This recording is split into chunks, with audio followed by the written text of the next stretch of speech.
नमस्कार विद्यार्थी मित्र, आज आपण इयत्ता 10वीच्या इंग्रजी विषयातील युनिट 2 मधील टॉपिक 2.3 द ट्विन्स या पोएमचा वर्कशॉप पाहणार आहोत.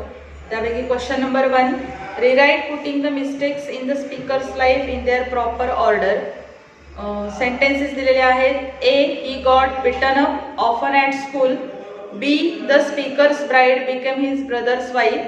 C, the speaker desperately asked for guidance. D, no one in the family could distinguish between the twin babies. E, at the naming ceremony, wrong names were given to the two twin brothers. And F, even in death, the twins were not spared during burial. इथे आपल्याला दिलेला जो घटनाक्रम आहे तो चुकीचा दिलेला आहे आणि आपण त्या पुन्हा ज्या गोष्टी आहेत त्या क्रमानुसार मांडायच्या आहेत. मग फर्स्ट सेंटेन्स बघा कोणते येईल. D, no one in the family could distinguish. पहिलं सेंटेन्स येईल D, no one in the family could distinguish between the twin babies. Number 2 E येईल. नंबर 2 ई येईल. At the naming ceremony wrong names were given to the two twin brothers. Number 3 A येईल. Number 3 ला ए येईल बघा. He got bitten off often at school. Number 4 ला C sentence येईल. C sentence आहे बघा. The speaker desperately asked for guidance. Number 5 B, the speaker's bride became his brother's wife. आणि number 6 F sentence येणार आहे. Even in death, the twins were not spared during burial. अशा प्रकारे question number 1 पूर्ण होतो. Question number 2, pick out 4 situations in the lives of the twins which are too absurd and senseless to believe. Number 1, the people began mistaking one for the other. Number 2, the speaker's brother got the name John intended for the speaker. Number 3, the speaker's intended bride became his brother's wife. And number 4, when the speaker died, the neighbors came and buried his brother John. अशा प्रकारे question number 2 पूर्ण होतो. Question number 3, complete the wave diagram. खाली दिलेला आहे point. Poet uses humor too. Poet uses humor too. तर कोणकोणते points आहेत आपण बघू शकतो. सगळ्यात आधी तिथे दिलेला आहे create laughter. Create laughter. Create laughter LAUGHTER. Create laughter. Then आपण लिहू शकतो reduce burden. Reduce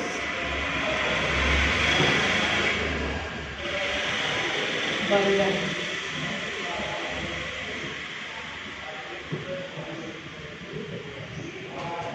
Number 3, to create good mood. To create good mood. To create good mood. Number 4, to entertain readers. To entertain readers. To entertain readers and make readers happy. Make readers happy. तर अशा प्रकारे आपण हे points लिहू शकतो बघा. Create laughter, reduce burden, to create good mood, to entertain readers and make readers happy. अशा प्रकारे क्वेश्चन नंबर 3 कंप्लीट होतो. Question number B, write any 2 lines from the poem that you find most humorous. म्हणजे जास्तीत जास्त विनोदी असलेल्या कवितेतल्या ओळी कोणत्या आहेत. First, for somehow my intended bride become my brother's wife. For somehow my intended bride became my brother's wife. Number 2, when I died, the neighbors came and buried brother John. When I died, the neighbors came and buried brother John. Question number 4, pick out lines that contain. खाली आपल्याला figure of speech दिलेले आहेत, अलायटरेशन, हायपरबोल आणि त्याची आपल्याला उदाहरणं लिहायची आहेत. तर अलायटरेशनसाठी उदाहरण बघा. फर्स्ट अलायटरेशन, फिगर ऑफ स्पीच, त्यात कवितेतल्या ज्या ओळी आहेत त्या लिहिणार आहोत. फर्स्ट आहे अलायटरेशन.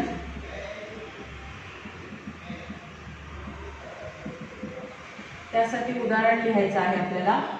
तर अलायटरेशन साठी आपण ओळ लिहिणार आहोत. As we wear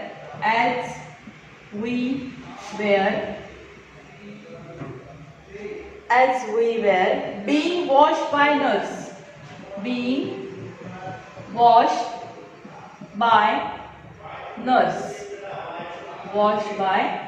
nurse. हे एक सेंटेन्स आपण अलायटरेशनचं फिगर ऑफ स्पीच म्हणून लिहू शकतो.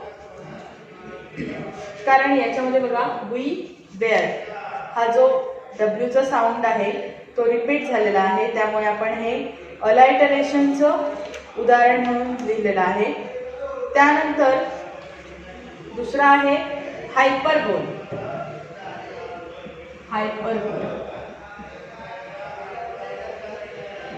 हायपरबोलसाठी उदाहरण लिहिणार आहोत आपण. पहिला आहे बघा, My brother John got christened me. My brother John got christened me. Christen म्हणजे नाव ठेवणे. Christen me. And I got christened him.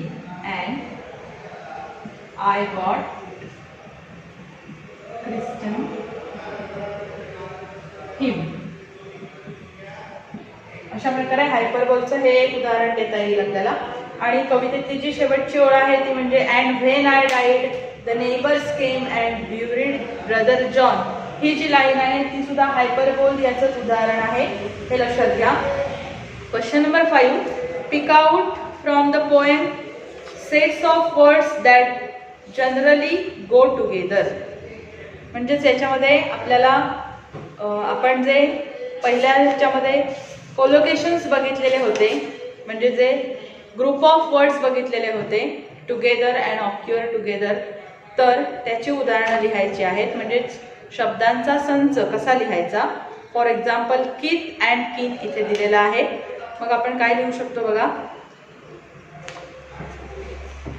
आपल्याला लिहिताना जे सेट लिहायचे आहेत ते कवितेतले लिहायचे आहेत, त्यामुळे आपल्याला कवितेतले शब्द दिलेले आहेत तेच पाहून लिहायचे. कोणते शब्द आहेत कवितेत. पहिला तर आपल्याला एक उदाहरण म्हणून शब्द दिलेला आहे किथ अँड किन. आणखी वेगळे शब्द कोणते आहेत बघा. Form and features.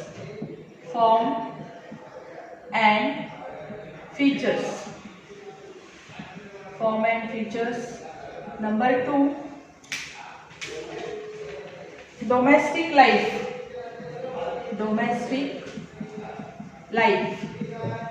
Number 3, absurd mistake.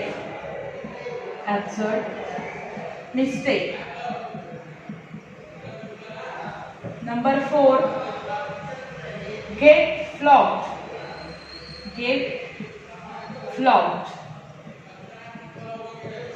Number 5, त्यानंतर face and lean. Number 6, fearful speech. अशा प्रकारे आपल्याला ही उदाहरणं लिहिता येऊ शकतात. Form and features, domestic life, absurd mistake, get flog, face and lean, fearful speech. अशा प्रकारे क्वेश्चन नंबर 5 पूर्ण होतो. त्यानंतर question number 7, write and appreciation of the poem with reference to all points mention on page number 5. म्हणजेच आपल्याला ह्या कवितेचं appreciation लिहायचं आहे. ॲप्रिसिएशनसाठी बघा, first title, the title of the poem is the twins. Then poet, the name of the poet is Henry S Leigh. Number 3 point बघा, theme और central idea. The central idea of the poem is problems faced by one of the identical twins. All the problems are so exaggerated that they create humorous effect. Still, the poet achieves a balance by making the reader believe, at least for a short time, the way of thinking of his argument. Rhyme scheme. The rhyme scheme of the poem is ABAB. Figure of speech, alliteration and hyperbole. And special features, the poem is written in a lighter vein to amuse the readers. The poet uses extreme exaggeration to achieve this effect. Still, the exaggerations come through the poem very convincingly that the reader for a moment is taken in by the absurd logic of the argument. तर अशा प्रकारे the twins ही जी कविता आहे त्या कवितेचे जे वर्कशॉपमधले questions आहेत ते पूर्ण झालेले आहेत. आजचा व्हिडिओ इथेच थांबवते. व्हिडिओ आवडला असल्यास लाईक करा, जास्तीत जास्त शेअर करा आणि चॅनल सबस्क्राईब करायला विसरू नका. धन्यवाद.